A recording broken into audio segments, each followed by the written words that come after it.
everyone. Hello, Kush. How are you? Good. There. I think I'm there. Yes, I'm there. Yes, Hello. you're there. You're there. We will get started in a couple of minutes, but I have not seen you in over a year or a year and a half before or way before COVID. How have you been? Excellent. I've been catching the sun, making the most of living in Dubai. Ah, Yeah, it's been good. No airplanes has been the best thing for the last 20 years for me. oh, wow. Wow. Well, welcome to our community. I can't tell you how excited. I could not have thought of a better person to share with the community in terms of what is the life of a consultant and what took you to get there. You've been at it for a long time now. So everyone kind of Oh, trickles in at the last moment. This is being live streamed. And just so that you know how it kind of works, I ask you some questions. Everybody jumps in and asks questions in the chat. We get to it, and within half an hour, we give them what it is they need of how to get a job faster as a consultant. We have a wide variety in terms of our audience, logging in from all different parts of the world. Some of you can share your countries. With Kush, some are new job seekers, some of them are side hustling, some of them have been at it for 40, 50 years. So really excited to get started. So are you ready, Kush? let's go. This will Okay. be fun.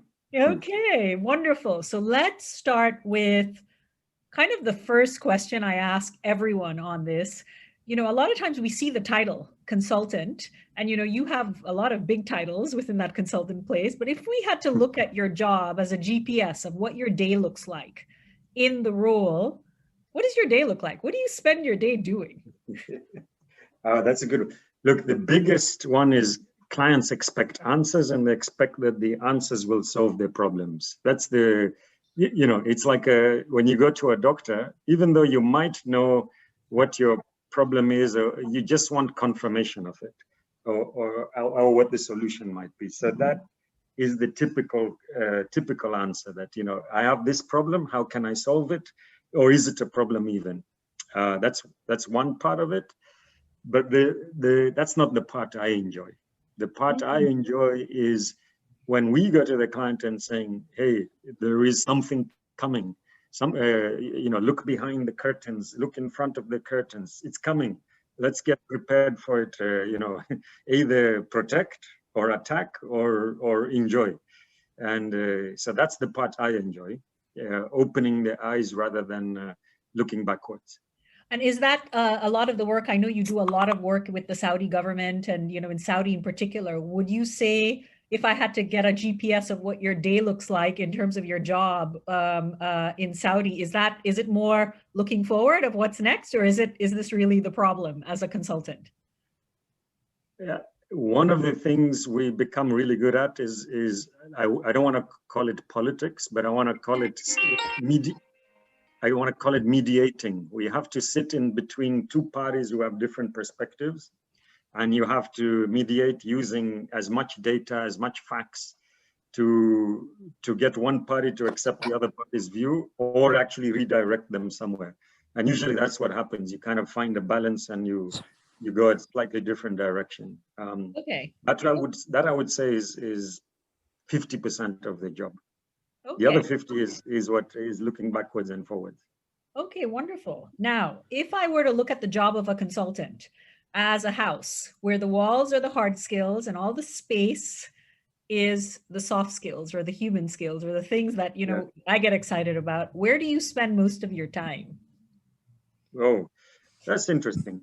Depending on how long you've been a consultant, whether you're starting at the bottom or the top or whatever, you have a very different amount of time you spend on each of those. So let's start from the analyst level, which is the typical starting point. You spend time with your peers. So it's a typical pyramid, lots of people at the bottom, a few people at the top. It's a very typical pyramid. So you spend a lot of time with your peers, learning from your peers. You kind of ask questions. Hey, I've been asked to do task ABC. Can you guide me through this? Who's done it before? So that's the bonding phase. The soft skills are how to get it out of your peers, how to ask it in the right way, how to figure out who's the path to take, because some people are friendly towards it, some are not, some have a certain content skill, some don't. So you learn the DNA of the system, the DNA of the company, etc. So that's at the bottom. At the top, you spend your time trying to charm clients into selling or buying from you, and you spend a lot of time fixing issues downwards, because usually there's always a stress level. Something's always going wrong somewhere, and you're trying to fix that. And it's always people. It's about people. It's less about the content. It's a lot about people. So being a consultant, your superpower, technically, what you're telling me is your human skills. Got to have that a lot. You wanted to hear that. Well, I mean, you just said that, didn't you? Well, that is an important superpower to have, correct. Okay.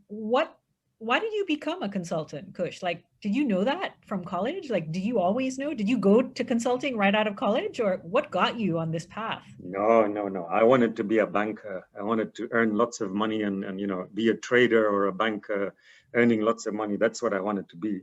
I didn't get that job either, but I was once, it was very simple. I was reading an Economist once, and I saw this advert with a bottle, a message in a bottle, how it would look like. So I saw this, and you could read the message. It says, tap here, this will change your future. So I tapped there, and it was a consultancy firm saying, we're looking for you. That's how it happened. It started with a random advert. And how old were you at that time? That was in 1996, 25 years old. Oh, wow. So you were fresh out of college. So you basically touched the bottle and it told you you're going to be a consultant. After 3 years.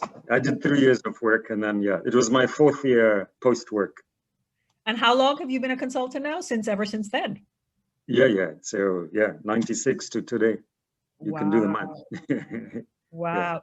Wow. And if I were to say to you, because really, in terms of cross-domain skills, you've really only had this career trajectory. So has there been any side hustles or anything that you can say that's outside of this domain that has really kind of led you to be really good at what you're doing? Without side hustles, you can never be really good. If you focus only on your job and you become very fixed to it, you will miss the trees, and you will miss something else that's happening out there. So 100% you have to have side hustles all the time. So yes, and you can see that from my titles. Those are the official side hustles. What are your side hustles? I see you head up the Dubai Investors Fund. I see you head up also the Saudi Investors Fund. So tell us about some of these side hustles that you do. Well, okay, it started like this. In one of my first ever jobs, one of my colleagues, his wife was making lunch boxes, and they were really cute lunch boxes. And I said, this is great. We started talking about it, and he said, oh, he's investing in the company that his wife works for. And it was a guy making lunch boxes in prison. So they were giving prison labor something to do, positive. And they were using that to create these very fancy, interesting lunch boxes, which at that time I thought was very cool. So I decided to invest with him. I said, okay, take 5,000 of my money and I'll support you with that. Guess what happened next? They ran away. The company that I invested in ran away. So I pretty much lost all my money in that particular incident. But after that, I got addicted to investing in very early stage. No, let me put it slightly differently. It goes back to your human skills point. I realized that my brain is too small to learn all the new things that keep happening. But what I was good at was at spotting whose brain is sharp enough for that. And then I'd say, how can I invest in somebody else's brain? And the only way to invest in somebody else's brain was to see if they were setting up a company, to participate in that company, irrelevant of whether the company itself was good or not, but the person was amazing. So that's how it started. And that's the investment, these angel investments. So technically, if I get this right, you heading up, you know, in terms of the Dubai and Saudi investment fund is how you get your, that's your R&D for your major jobs as you're leading one of the global consulting firms in the world in digital. That's literally your R&D. That's brilliant. Exactly. And don't, I hope there are no competitors here. Don't tell them the secret, but that's true. That's I don't need to read the newspapers. I read all these companies and angels and sorry, investors, entrepreneurs that come to me with crazy ideas, and it, you know, it keeps you going. It wakes you up. It keeps the energy. It's like coffee. That's And yes, absolutely brilliant. So the side hustle is what makes you good at your job. If I were to ask you, what is your superpower human skill? What is it? I'm a bit chaotic, so it's picking A and somehow matching it to Z when there's no direct match. So it's networking other people together or ideas with each other. So that's creative thinking. I guess I don't know what to call it, but that's what it's called. That's what it's called in GLEAC world. It's called creative thinking. It's absolutely called creative thinking. Now, I'm assuming in your job role, you know, heading digital for your company, you hire a lot of consultants. What is it that you look for when you're hiring? Okay. So one is people's stamina and ability to work super hard. The hours are long. So expect to not do the 9 to 5, expect to do much longer hours, and expect that you need to have that energy. So the way I look for that, or the way we generally look for it, all consultancies, not just me, is we look at the underlying degrees. So if you take some of the toughest degrees that most people have done, it's typically engineering backed or something that had long hours during the course. If it was, let's say, an easy degree, we would assume that, and it's a pure assumption, sorry about that, but we would assume that the person doesn't have the energy. Now, it's a pure assumption. Wow, like that's so literally it's probably grit and resilience. And when you say long hours, what do you mean by that? You know, long hours can mean a lot of things. So what is a typical work day and how long is it for someone in the consulting, let's say at a junior level, going up? Minimum 12 to 14 hours. So, you know, 8 to 8 is, or 9 to 9 is a kind of standard rate. And then if you're lucky, you'll sometimes finish at 6. And if you're unlucky, it's 2 o'clock in the morning. Okay. And what is if I were to say to you, who are the ones who bubble up to the top for you in terms of in your hire, can you identify what gets them to the top to rise in terms of skills? I go back to your house, the hard pillars. It's 2 of the hard pillars are analytics. So whether it's Excel, business planning, just structuring from a data analytics perspective, etc. The other one is storytelling. I call it a hard pillar because in consulting, that is hard, that's not soft. In the sense, you have to package your story together with the right format, with whether it's PowerPoint or a video or whatever it is. That storytelling has to be properly structured so that you can walk your client through and get them to accept it. Okay, and what is it? Yeah. Sorry, go ahead. Please go ahead. Yeah, so and not everybody has both skills. So you have to at least corner 1 or 2 of those skills very well. And then everything else is your own personality that sits in the middle of that. Okay, and what is the no-no that as soon as you see it with your hires that you know they're not going to last? Stubbornness. There are some that will be extremely stubborn and extremely defensive and combative. In consulting, you have to duck and dive. You know, it's a bit of jujitsu. You don't completely fight. You go with the wave. Okay. And what's the most interesting project? If you had to name your favorite project that you have worked on in the last 3 years. Oh, 3? I thought you were going to give me 20. Or if you want, you can have your expand. Maybe there is a project that remained with you and you were like, absolutely, that was an incredible project. Well, look, in my early years, I was launching telecom operators. So we would help the company win a telecom license, and I'm talking 20 years ago. And then we would take it to markets. It'll take 12-ish months to go from winning the license to identifying the sites, the vendors, to rolling it out, to figuring out the brand, the pricing, the go-to-market, the distribution, everything, hiring the people, figuring out who's going to be the CEO and the marketing person, and so on. So those were fun projects because you're changing people's lives.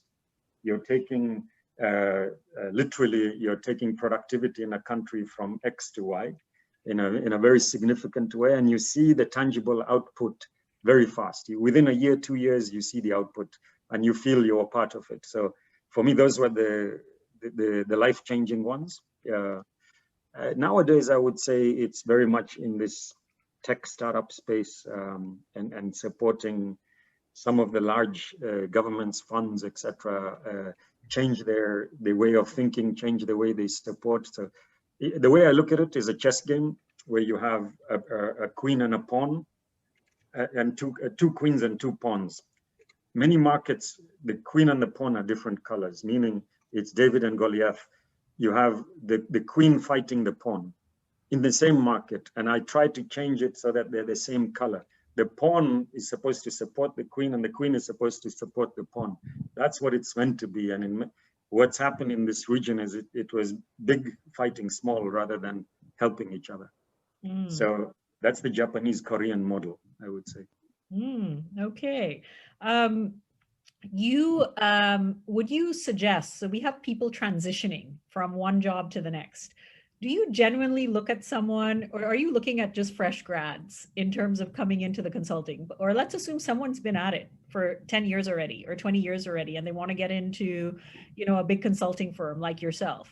Do you even look at someone like that? So yes, but they would have to have a particular vision. So the way I look at it, imagine you're all adventurers, and and your adventure is to go look for a wave to surf, and you're going out to look for the biggest, craziest wave out there. Now, you would go and find it, and you would go and find a way to ride it. That's your purpose in life. So in your real life, in whatever job you're doing, you're looking for that next wave. You're looking for what will change and pivot either your industry or somebody else's industry. And you're looking to be able to understand it from sitting at the top of that wave while everybody else is behind and watching what's happening.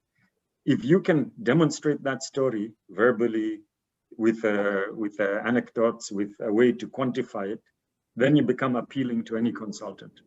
And so I'm not saying dream, and I'm not saying make it up. I'm actually saying, always look ahead, always think backwards. So think 2030 and think, what does that mean today? And how do you have to transform to get to 2030? Walk that story in your own world, and that would attract us. I have a quick question for you. Who are the consulting firms that you often find yourself up against on projects? We call them the MBBs, which is McKinsey, Bain, and BCG. Those three are regular. And then you have sorry, somebody was saying? No, I'm everyone please mute, please. Thank you. Okay, go ahead, Kush. You have the big four, like the Strategy and Ernst & Young, Deloitte, etc. You have Accenture, you have Etikani, Oliver Wyman. These are the main ones. And why would I choose Kush against any of those? Because you're going to have a lot more fun with me, for sure. And we're going to let you be a lot more entrepreneurial. We're going to let you use your brain. Look, the way I see most jobs, I don't want to say this against my competitors, is many large companies, what they do is they put you in your seat, they take half your brain out and tell you, follow these instructions or do X, Y, Z. And you actually stop using your brain because you have to follow some instructions. So what we try to do is force you to take advantage of those extra cells you have. That's why we hired you, to use your brain. So we say, you come up, we'll give you structure, we'll give you tools, we'll give you all this stuff, but add on top of that, build your own ideas, come in with your R&D skills. Interesting. Very interesting. Now, um, uh, uh, would you change this career, or is this it for you? Uh, yeah, what would I do if I changed it? I mean, because I do the side hustles, I kind of get what I need from my side hustles. But if I didn't have the side hustles, I would change this career And the immediately. two side hustles, are there any other side hustles I'm not aware of other than, leading the angel investors in Saudi and in the UAE, or are there other side hustles? So everybody must have three things in life, right? They must have some kind of spiritual Sure. thing. They must have some kind of physical, like sports, etc. And then they have the investment and kind of career driven. So the other two around spiritual and sports, I guess I'm postponing the spiritual as much as I can because I wait for when I'm forced to with time. So on the sports side, I swim in the sea every morning with a particular group of people, and that has its own chemistry because it brings you that adrenaline, the feeling from the water, and then you all have a coffee together and you think through. It's like your coffee chat in the morning is with the swimmers, and then afterwards it's everything else. So for me, I call that a side hustle. Uh-huh. Wonderful. So you actually have that space, and in terms of creating those boundaries. In terms of Kush, for anyone in here who would be interested in becoming a consultant, can you give them a play sheet? A play sheet of where do you start? Like, where do you start going, where do you start with something like that? So case studies is always the typical, if you ever get an interview, most interviews are around case studies. So you got to Google and say consulting case study and look it up, and it'll be a question such as I don't know, I'll make up a question here.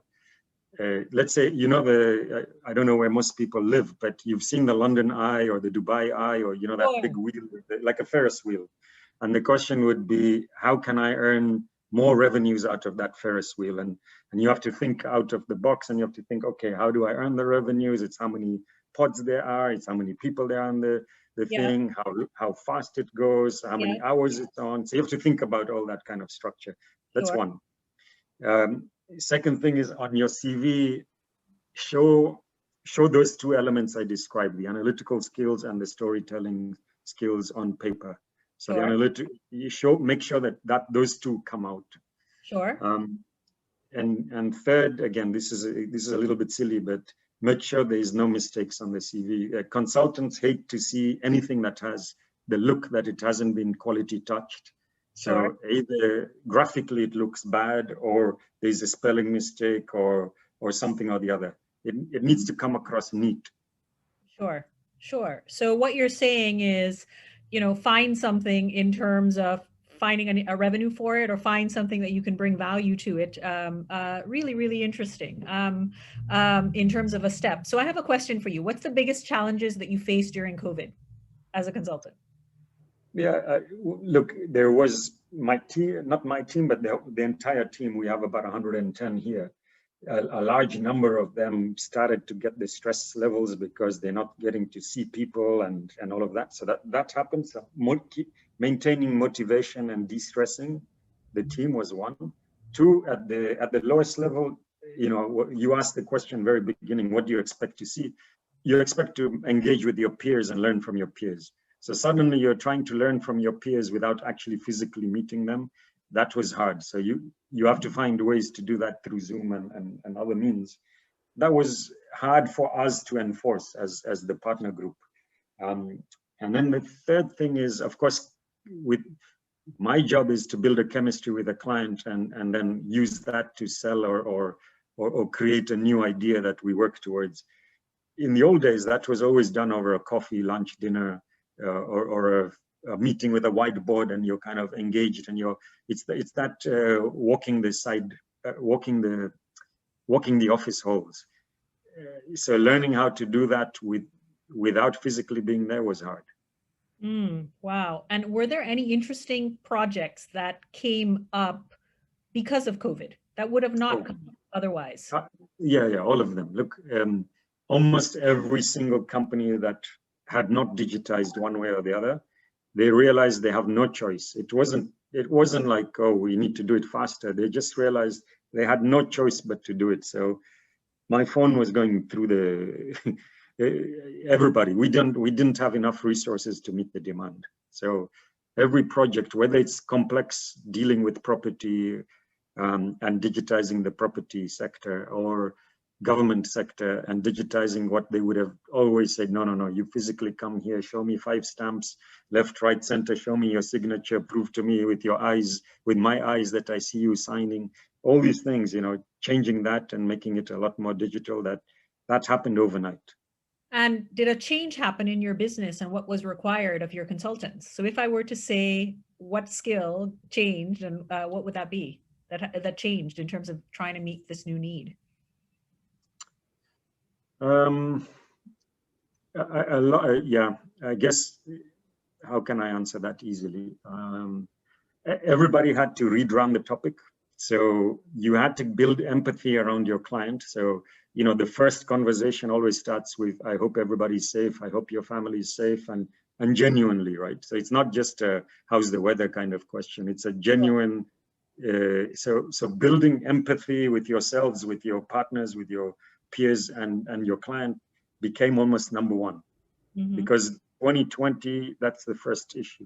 You have to be empathetical. You don't know anybody's circumstances, and it, you know, the probability was very high that somebody had something affecting them one way or the other.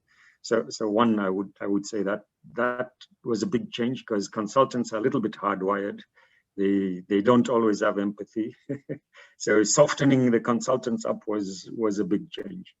Okay, question for you. Were there any sectors that was interesting to work during COVID? That's one. And number two, did the business change from just consulting to, are you now mobilizing and building things? Because a lot of times consultants are known just for giving advice and then going away. So did the business change for you even?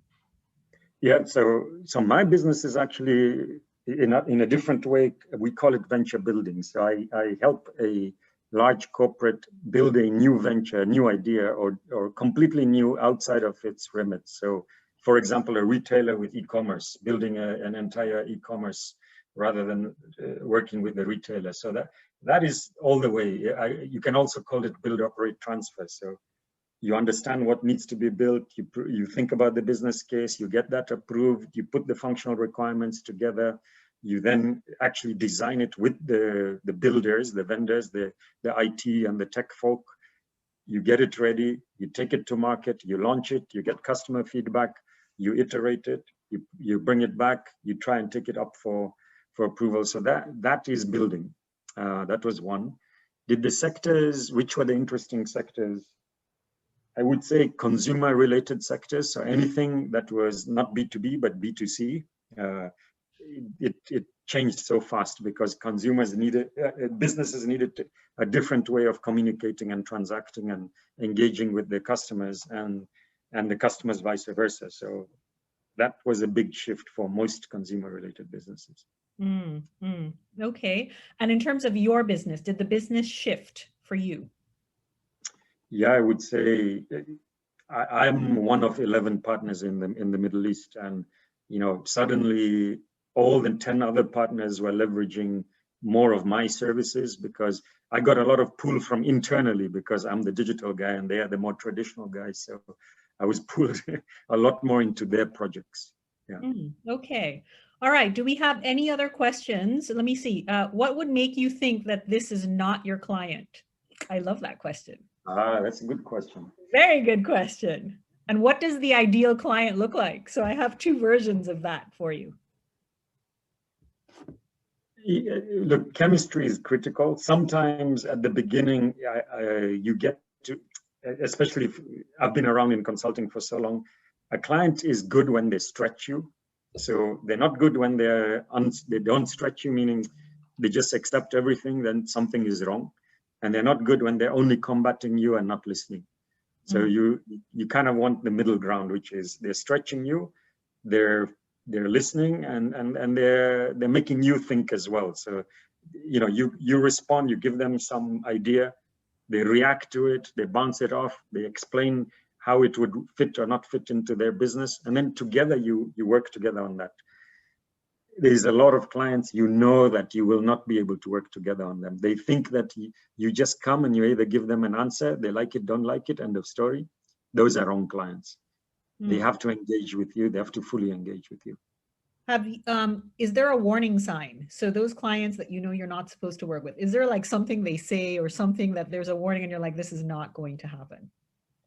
We sometimes internally call something being pre-cooked, meaning it's already made for somebody else. And you can see those signs in many different ways, in the way they try to negotiate pricing, in the amount of time they give you to come in with your bid, in the aggressiveness, in the way when you're at the pitch, in the way they are open to explaining their problem to you. Sometimes they give you this part of the problem and you can probe to understand these two, and they say, no, that's confidential. So if it's confidential, you don't need me because I can't answer half a problem. I need to understand the full problem. And they said, you should know it, and these sort of things. So it's very easy to tell. So I have a funny comment. Someone wants to know Dr. Fisher, and Dr. Fisher actually is one of our mentors from the community, a senior mentor who actually wrote a book on Sharia law for the region. I would sell balloons next to the Ferris wheel. Right, he has that. Okay, have you ever helped, and we're going to wrap up with some of these questions. Have you ever helped education consultants?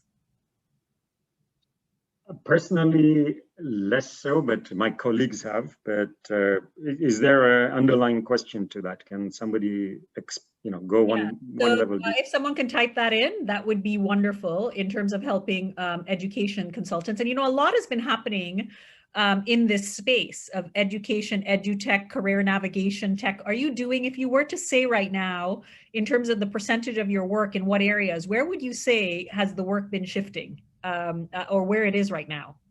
Well, let's call it the talent pool is shifting heavily in the market, right? So the talent pool has to shift to being able to access technology and use technology, whether you're learning.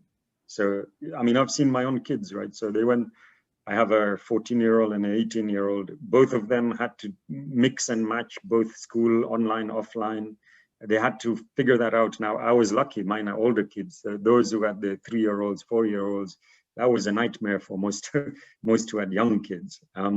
So ensuring that the technology to support learning is key, and that it's continuous learning. And somebody, I'm just seeing some notes come out, AI.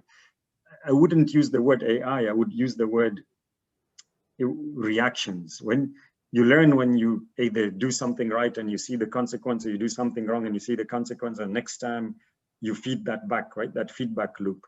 What AI simply is a machine giving you that feedback loop, and you don't have to do the thinking. So it's automatically telling you, we've done the thinking for you, we've done the memorizing that for you. For me, that's the real AI, right? And we become lazy. So we have to learn how not to let AI control our thinking to ensure that our brain stays active. We really have to learn how to do that. Okay, last couple of questions. One is, with the working hours you suggest, do you not recommend presenteeism versus productivity? That's a good question. Yeah, you get the typical curve off and even decline, very typical. So you have to take the breaks. You have to figure out how you individually. When I first started, I could do 7-8 hours. Then I increased the time. Then I increased the time. So over time, you learn how to manage 15-16 hours with the break, without the break, and take a day off in the middle, and really learn to switch off. Switching off is key. How many projects do you take on at a time? Right now, I have 7 live. And is that good or is that bad or? Depends on what I call leverage. How good is the rest of the team underneath you, etc. So okay. If you have strong peers, strong leverage, it's very good. So I guess the question everybody wants to know is, what do consultants make? Like starting level all the way up to executive level, right? What kind of money do consultants make? From as low as, let's say, $30,000, $35,000 per year to as high as $2 million a year. And in terms of making millions of dollars a year, is that senior consultants? How long have you been kind of in the business to kind of be at that level? The partners make the money. So they are the ones who are doing the 7 projects and taking as much leverage. So that would obviously be at the partner level. That's, 15-ish years. And at the beginning, yeah. So yeah, let's say if you've been working 5-6 years, you're talking about between 100 and 200. Okay, so about 5-6 years, between 100 and 200,000 people are making. Okay, and my very last question for you, Kush, if you could, other than creative thinking, let's think about your children, since you do have children. If there was 1 or 2 human skills, or for anyone in here doing jobs or side hustles, you will tell them to upskill and focus on, what would that be? Because you see many things and you see many industries and you see many sectors, you're seeing all kinds of things. Where would you tell people to focus right now? Green tech. You've got, 2050, we're going to run out of, let me call it run out of oxygen. So we need to find ways to bring that oxygen back, and green tech, whether it's DIY or whether it's for the world, and how to push that into the system. Okay, so that's in terms of an area. What about skill sets? Individual skill sets. So what I mean by green tech for yourself is either architecturally, you learn how to figure out in your own house, in your own way, how to build that into your world. Sure. Personally. So it's a technical skill, I guess, you have to learn. The second thing, I think, given COVID, given, let's say, these type of cycles that may happen every X many years, we have to learn with complete shifts in our world. We have to learn that one day we might be very rich and the next day we might be very poor, or very healthy and very unhealthy, or very, that shift, we have to learn how to cope with it. So mindset to be able to deal with a different, if you suddenly land a lot of money, how to deal with it and stay baselined, or if you're really poor, how to deal with it, or I can talk about work really long hours versus not have any job, how to deal with all of those situations. For volatility, we have to deal with volatility. Okay, all right. So Kush, I want to thank you wholeheartedly for being here for the community. I can't tell you how helpful this is for so many people, because so many times we hear consultant and we don't really understand, for so many people, what it means. You have some hellos from Bangladesh. Mr. Saiful is with the government of Bangladesh. So hold on, if you're looking for a great consultant, there we have, Kush, we have so many startups in the room. So I want to thank you wholeheartedly for that. Everyone, we're posting for you. The team is going to post for you right now CPD links for all of you to get CPD certifications on Kush's superpower skill, which is creative thinking. You're already 3/4 way there. So please make sure and do your micro practices, which is in creative thinking. So you can all get certified in professional development for attending today. And Kush, thank you wholeheartedly. And hold on, I will not make it. We have to catch up soon. I mean, I cannot believe it's a year and a half, if not more, since we last saw each other. So keep it up, okay? Great job. Thank you, guys. Thank you. Very, and good luck, everybody.